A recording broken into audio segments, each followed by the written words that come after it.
పారదర్శకత పాటించకుండా పరీక్షలు నిర్వహిస్తున్నారని విద్యార్థుల జీవితాలతో చెలగాటమాడుతున్నారని బీజేపీ రాష్ట్ర నాయకులు యువనేత కంది శ్రీనివాస్ రెడ్డి ఆగ్రహం వ్యక్తం చేశారు.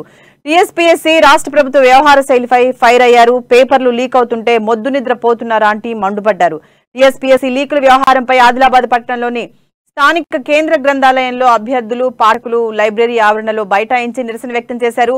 ప్రభుత్వానికి, పాలకులకు వ్యతిరేకంగా నినాదాలతో హోరెత్తించారు. వీరికి బీజేపీ రాష్ట్ర నాయకులు యువనేత కంది శ్రీనివాస్ రెడ్డి సంఘీభావం ప్రకటించారు. టీఎస్పీఎస్సీతో పాటు ప్రభుత్వ తీరుపై మండిపడ్డారు. టీఎస్పీఎస్సీ ద్వారా గతంలో నిర్వహించిన పరీక్షలపై సైతం పలు అనుమానాలు కలుగుతున్నాయని, పారదర్శకత పాటించకుండా నిరుద్యోగ అభ్యర్థుల జీవితాలతో ఆటలాడటం ఎంతవరకు సమంజసమని దుయ్యబట్టారు. పేపర్ లీకేజీ బాధ్యులపై కఠిన చర్యలు తీసుకోవాలని డిమాండ్ చేశారు. జరగబోయే పరిణామాలకు పూర్తి బాధ్యత ప్రభుత్వానిదేనని హెచ్చరించారు.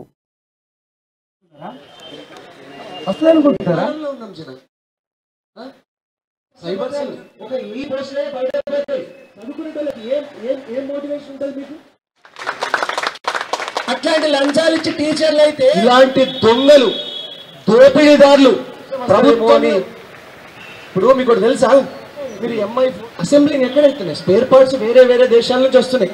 జర్మనీ వాళ్ళ తల్లిదండ్రులు అప్పులు చేసి, బాకీలు చేసి, భూములు అమ్మి, వాళ్ళ ఇండ్లను తాకట్టు పెట్టి, వాళ్ళ తల్లిదండ్రుల పుస్తల తాడు కూడా తాకట్టు పెట్టి చదువుకొని 4 సంవత్సరాలుగా 2018లో కేసీఆర్ గారు రెండోసారి ఎలక్షన్ అయిన తర్వాత నిరుద్యోగులందరూ కూడా లక్షలాది మంది అనేకమైనటువంటి ఉద్యోగాల కోసం ఎదురు చూస్తూ ఉంటే, ఈ 9 ఏళ్ళ మొద్దు నిద్రపోయి అన్ని పరీక్షల్ని ఇప్పుడే పెట్టి అవినీతికి, పరాకాష్ఠకు చేరి నిరుద్యోగుల జీవితాలతో ఆడుకుంటున్నటువంటి ఈ కేసీఆర్ గారి రాష్ట్ర ప్రభుత్వం ఎంత సిగ్గుమాలినటువంటి ప్రభుత్వం.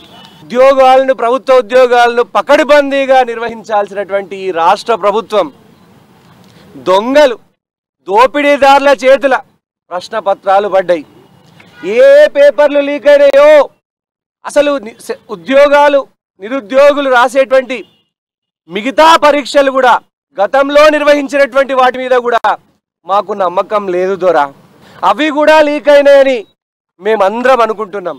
ఇప్పుడు ఏ పరీక్ష పత్రాలు గతంలో జరిగినటువంటి వాటి మీద మాకు నమ్మకం లేదు దొరా, వాటన్నిటినీ తక్షణం రద్దు చేసి మీ టీపీఎస్సీ మీద కూడా మాకు నమ్మకం లేదు దొరా. మాకు యూపీఎస్సీతోనే అన్ని కాంపిటేటివ్ ఎగ్జామ్స్ని కండక్ట్ చేయండి అని నేను డిమాండ్ చేస్తున్నా. పుస్తకాన్ని సైతం బ్యాంకులో పెట్టుకొని చదువుకుంటే 5 సంవత్సరాల నుంచి 10 సంవత్సరాలు వెయిటింగ్ చేస్తే ఇలాంటి అన్యాయం జరిగి కొంతమంది బ్రోకర్ గాళ్లకు అప్పచెప్పి డబ్బులకు అమ్ముడు పోయి మా తెలంగాణ రాష్ట్రంలో విద్యార్థులకు అన్యాయం జరుగుతుంది. వెంటనే సీఎం గారికి దృష్టికి తీసుకెళ్ళి ఇలా ఒక్క లైబ్రరీ, మా ఆదిలాబాద్ లైబ్రరీ కాదు, మొత్తం 33 జిల్లాల్లో ఉన్నటువంటి గ్రంథాలయాలు ఇలా విద్యార్థులు 10 లక్షల మంది గ్రూప్ 4 లాంటి ఎగ్జామ్స్ అప్లై చేశారు. వాళ్ళ గతి